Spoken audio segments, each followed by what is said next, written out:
Hello বন্ধুরা, আমি টুটুন আবার চলে এসেছি একটা নতুন ভিডিও, নতুন কন্টেন্ট। কিভাবে জগন্নাথ মূর্তি রং করতে হয় বা পেন্টিং করতে হয় তার ফুল প্রসেস আমি তোমাদের দেখাবো এই ভিডিওর মাধ্যমে।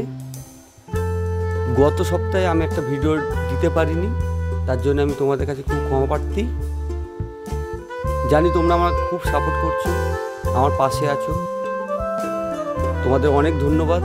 তোমরা এইভাবে আমার পাশে থাকো। আরও নতুন নতুন জিনিস, আরও ভালো ভালো জিনিস তোমাদের আমি এই ভিডিওর মাধ্যমে দেখাবো।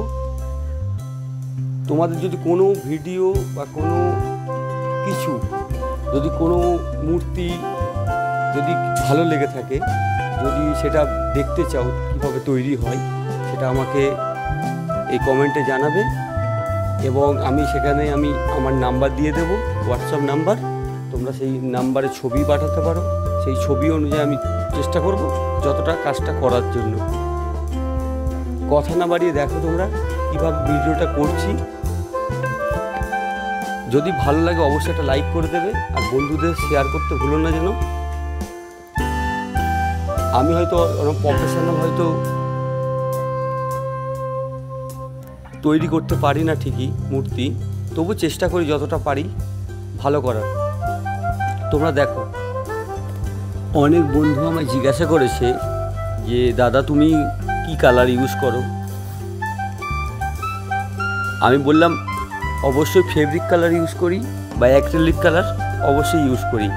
তোমরা পারচেস করতে পারো যে কোনো আর্টিস্টিক শপ থেকে, তোমরা পারচেস করবে, অবশ্যই দেখে নেবে ফেব্রিক কালার। বেশি নয়, রিজনেবল প্রাইসের মধ্যেই পাবে তোমরা।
তো বন্ধুরা, এখানে আমি আমার ভিডিওটা শেষ করলাম। তো যদি কারো ভিডিওটা ভালো লেগে থাকে অবশ্যই লাইক করে দিও।